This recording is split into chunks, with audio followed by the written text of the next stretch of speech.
Hello everyone, welcome back to my YouTube channel. आज का हमारा लेक्चर नंबर 4 है केमिस्ट्री का। और हम क्लास 10 का बोर्ड के एग्जाम के पॉइंट ऑफ व्यू से देखा जाए तो ये भी हमारा बोर्ड एग्जाम के पॉइंट ऑफ व्यू से मोस्ट इंपॉर्टेंट है। और ये 2 मार्क्स तक सवाल पूछा जा सकता है। तो हमारा जो अभिक्रिया है और ये टॉपिक चल रहा है रासायनिक अभिक्रिया। इससे पहले मैंने पिछले 2-3 वीडियो में इससे रिलेटेड जो भी अभिक्रिया था उनका नाम, और इससे पहले ए 1 2 3 4 ये सारी अभिक्रिया को हम लोग पढ़ चुके हैं। आज की जो हमारा अभिक्रिया है वो है वैद्युत अपघटन अभिक्रिया। वैद्युत अपघटन अभिक्रिया क्या होती है, तो इसमें वैद्युत अपघटन अभिक्रिया में क्या होती है इसको भी देखेंगे। ऐसे अगर बेसिकली अगर हम लोग समझें, वैद्युत अपघटन अभिक्रिया में वैसे सब्सटेंस को लेते हैं जो लिक्विड फॉर्म में होता है और उसमें इलेक्ट्रिक करंट प्रवाहित करते हैं। तो जो भी उसमें सब्सटेंस होता है पार्टिकल, वो चाहे कैथोड पर चाहे एनोड पर एकत्रित हो जाता है, जमा हो जाता है। इस तरह से इसमें अभिक्रिया होती है। तो वैद्युत अपघटन अभिक्रिया होती क्या है? वैद्युत का मतलब आप यहाँ पर ध्यान रखना, इलेक्ट्रिसिटी की बात कर रहा है। अपघटन का मतलब होता है टूटना। तो और यहाँ पे अभिक्रिया का मतलब आप समझते ही हो।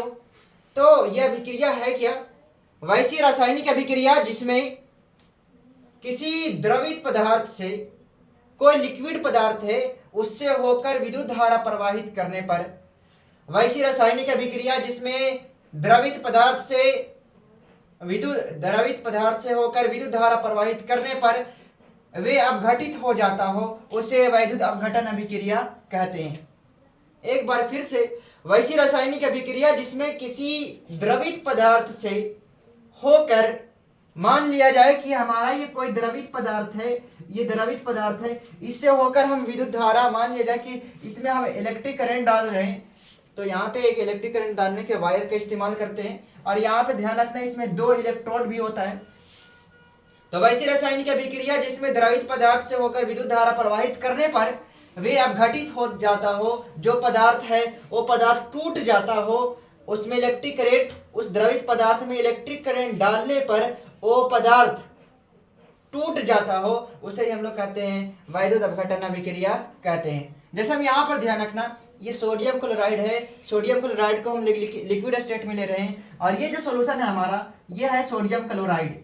ठीक है, और इसके एक पार्ट को हम लोग कह रहे हैं एनोड, इसके एक पार्ट को कह रहे हैं एनोड और दूसरे पार्ट को हम लोग कह रहे हैं कैथोड। ठीक है, हम लोग ऐसे बैटरी वगैरह में भी देखते हैं कि 2 इसमें इलेक्ट्रोड होता है, 2 रोड होता है इसमें। ठीक है, तो यहाँ पर होता यह है कि जैसे इसमें हम इलेक्ट्रिक करंट डालते हैं, ठीक है, जैसे हम विद्युत धारा प्रवाहित करते हैं, प्रवाहित करने के पश्चात होता यह है कि इसमें जो सोडियम है और क्लोरीन है, ये आपस में जिस बॉन्डिंग होता है वो टूट जाता है। जहां पर ध्यान रखना, ये जो सोडियम जो है धातु, ये कैथोड पर चला जाता है। मतलब कि ये धातु जो है इस यहाँ पर कैथोड पर एक लेयर बना देता है। ठीक है, तो यहाँ पर ये सोडियम एकत्रित होता है और जो क्लोरीन है, क्लोरीन इस पर एकत्रित होता है, वो है एनोड। मतलब कि सोडियम क्लोराइड में विद्युत धारा प्रवाहित किए, और ध्यान रखना ये कैसी अवस्था में है, तो ये जो इसकी अवस्था है वो लिक्विड है। तो इसमें विद्युत धारा प्रवाहित जैसी किए तो ये 2 पार्ट में टूटा है, एक सोडियम एक क्लोरीन, जो Cl2 होता है। ठीक है, जहां पे सोडियम किस पर जमा होता है, तो सोडियम जो है धातु जो है वो कैथोड पर जमा होता है और अधातु जो है वो है एनोड पर जमा होता है।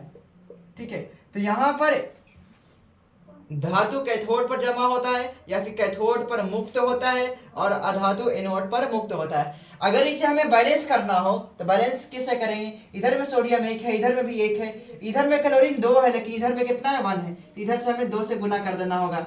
और इधर में सोडियम देखो 2 हो गया, तब इधर में बराबर करने के लिए 2 सोडियम करना पड़ेगा। तो ये हम जैसे सोडियम क्लोराइड में हम विद्युत धारा प्रवाहित किए तो सोडियम क्लोराइड का क्या हो गया? अपघटन हो गया, मतलब ये टूट गया।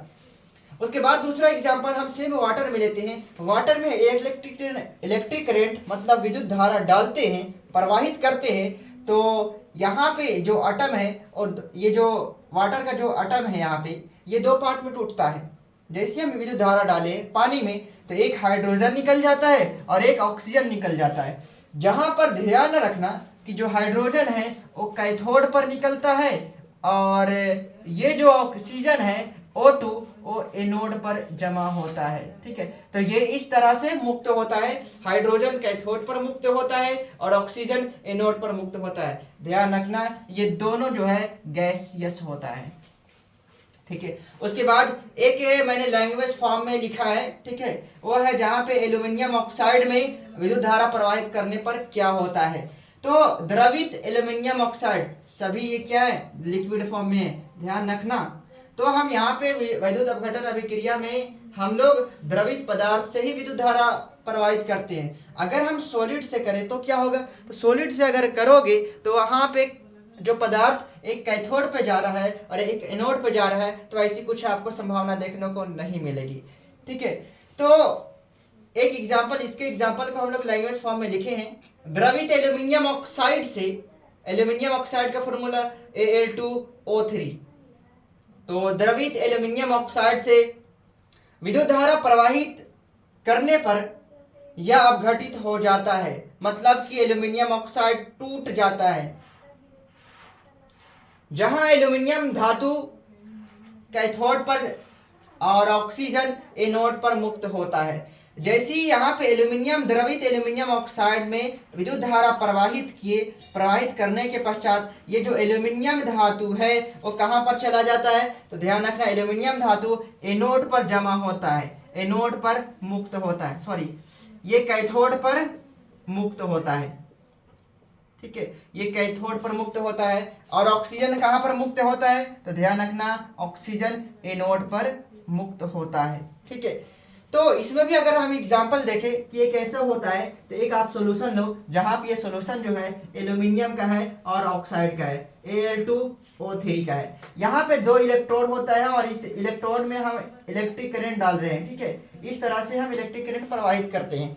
तो देखते हैं कि एक वाला, इधर वाला हमारा एनोड है और इधर वाला कैथोड है। तो कुछ देर के बाद ये जो द्रवित एल्यूमिनियम ऑक्साइड है ये टूटता है और बढ़ जाता है एल्यूमिनियम में और ऑक्सीजन में। जहां पे एल्यूमिनियम जो है वो कैथोड पर जमा होता है, इस तरह से ये जमा हो जाता है, और ऑक्सीजन जो है ये हमारा एनोड पर जमा हो जाता है। तो ये जो रिएक्शन है ये हमारा वैद्युत अपघटन अभिक्रिया है।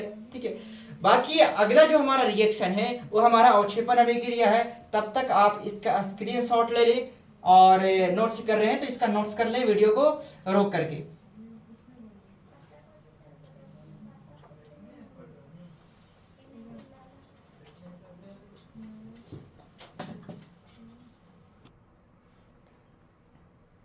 उसके बाद अगला जो हमारा है वो है अवक्षेपण अभिक्रिया, जिसे हम कहते हैं इंग्लिश में प्रेसिपिटेशन रिएक्शन।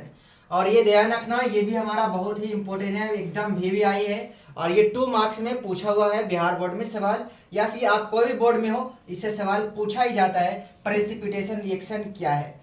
तो अवक्षेपण अभिक्रिया होती क्या है, तो ध्यान रखना कि वैसी रासायनिक अभिक्रिया जिसमें कोई प्रतिफल ठोस के रूप में, ठोस बोले तो सॉलिड के रूप में विलयन से पृथक हो जाता है। पृथक का क्या मतलब होता है, अलग हो जाता है। तो वैसी रासायनिक अभिक्रिया जिसमें कोई प्रतिफल ठोस के रूप में विलयन से अलग हो जाता हो उसे अवक्षेपण अभिक्रिया कहते हैं। ध्यान रखना कि यहाँ पे अवक्षेपण अभिक्रिया एक तरह से हमारा उभय विस्थापन अभिक्रिया है। तो यहाँ पर पृथक होने वाला ठोस पदार्थ अवक्षेप कराता है, मतलब कि कोई हमारा सॉल्यूशन था, ये मान लेते हैं कि ये कंटेनर है, इस कंटेनर में ये सॉल्यूशन है। ये सॉल्यूशन में यहाँ पे कुछ पदार्थ ऐसा होता है कि जब अभिक्रिया होता है एरा में, तो नीचे पेंदिया में देख रहे हो, ठीक है, ये कंटेनर के निचला पार्ट में ठोस के रूप में जमा हो जाता है। तो यही जो आपका ठोस पदार्थ है इसी को कहते हैं अवक्षेप पदार्थ। पहले तो सब मिलल था, लेकिन बाद में ये हुआ कि यहाँ पे ये कुछ पदार्थ नीचे पार्ट में ठोस के रूप में जम जाता है या फिर एकत्रित हो जाता है। इसका एग्जाम्पल हम लिखे हैं, और ध्यान रखना इसी ठोस पदार्थ को कहते हैं हम लोग अवक्षेप कहते हैं।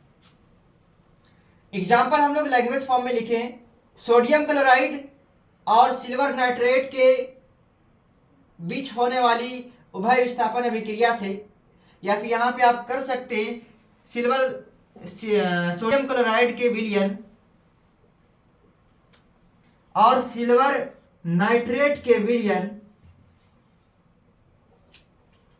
के बीच होने वाली उभय विस्थापन अभिक्रिया से सिल्वर क्लोराइड अवक्षेप के रूप में प्राप्त होता है। मतलब कि आप यहाँ पर देखो, ये जो अभिक्रिया लिए हैं हम, एक तरह की अवक्षेपण अभिक्रिया जो है एक तरह से उभय विस्थापन अभिक्रिया है। जहां पर ध्यान रखना कि यहाँ पे सोडियम क्लोराइड जो है और सिल्वर नाइट्रेट है, इसको दोनों को एक हम कंटेनर में लिए हैं, जहाँ पे एक हमारा सिल्वर नाइट्रेट है और एक हमारा सोडियम क्लोराइड है। ये जैसी आपस में रिएक्शन करता है, अभिक्रिया करता है, तो कुछ समय के पश्चात दिखता है हमें प्रतिफल में। जैसे भी ये प्रतिफल में क्या बनेगा, तो यहाँ पर ध्यान रखना, उभय विस्थापन अभिक्रिया में आयनों के आदान प्रदान से हमारा प्रतिफल बनता है, जहाँ पे दो यौगिक अपने आयनों का आदान प्रदान कर दो नए यौगिक का निर्माण करता है, उसे हम लोग उभय विस्थापन अभिक्रिया कहते हैं। जहां पर ध्यान रखना, इसका पॉजिटिव वाला इसके निगेटिव वाला के साथ जाएगा तो क्या बनेगा, NaNO3 बनेगा। ठीक है, ये NaNO3 बना और साथ में अब बचा कौन, Ag और Cl, तो हमारा क्या बनता है, AgCl, और यही AgCl हमारा अवक्षेप होता है। ठीक है, मतलब कि जैसे भी क्रिया होगा तो ये जो AgNO3 है अपना NO3 वाले पार्ट को छोड़ता है और सोडियम क्लोराइड में जो क्लोरीन होता है उससे अभिक्रिया करता है, और फाइनली ये थोड़ा भारी होने के कारण, इसका कण थोड़ा भारी होने के कारण ये निचले पार्ट में इस तरह से जमा हो जाता है। ठीक है, और यही जमे हुए पार्ट को हम लोग कहते हैं अवक्षेप पदार्थ। ठीक है, इसे जमे हुए पार्ट को कहते हैं अवक्षेप पदार्थ। ध्यान रखना, कोई जरूरी नहीं है कि उभय विस्थापन अभिक्रिया से ही अवक्षेप पदार्थ बनता है, और भी कई अभिक्रिया ऐसी है अवक्षेप को बनाता है। तो ये हमारा था अवक्षेपण अभिक्रिया। एक बार फिर से इसका ध्यान रखना कि वैसी रासायनिक अभिक्रिया जिसमें कोई प्रतिफल ठोस के रूप में विलयन से अलग हो जाता हो, जैसे हमारा विलयन ये था लेकिन ये विलयन से नीचे आके जम गया है, विलयन से अलग हो जाता हो, उसे अवक्षेपण अभिक्रिया कहते हैं। एक एग्जांपल ध्यान रखना, अगर 2 मार्क्स में सवाल इस तरह से दे कि अवक्षेपण अभिक्रिया क्या है, उदाहरण सहित लिखे, तो यहाँ पे उदाहरण सहित आप यहाँ पे मेंशन कर सकते हैं। ऐसे इसका कई उदाहरण दिया जा सकता है। ठीक है, तो ये हमारा आज का टॉपिक था। आज हमने 2 अभिक्रिया को कवर किया है। एक हमारा जो अभिक्रिया है वो हमने वैद्युत अपघटन अभिक्रिया है, और दूसरा है अवक्षेपण अभिक्रिया, जहाँ पे अवक्षेपण अभिक्रिया बोर्ड एग्जाम में पूछा हुआ सवाल है और ये काफ़ी ज़्यादा इंपॉर्टेंट भी है। कभी कभी तुमसे सवाल ये पूछ देगा कि निम्नलिखित में कौन अवक्षेप पदार्थ है। ध्यान रखना कि एक एग्जाम्पल लिखें अवक्षेप पदार्थ है। ठीक है, तो बाकी हमारा यहीं तक हम इस वीडियो को कंक्लूड करते हैं, बाकी मिलते हैं नेक्स्ट वीडियो में। ठीक है, तो आपको ये कंटेंट कैसा लगा, ये टॉपिक कैसा लगा, कहाँ पे आपका कुछ फीडबैक गया है, तो आप अपना फीडबैक भी आप कमेंट में कर सकते हैं। बाकी मिलते हैं नेक्स्ट वीडियो में।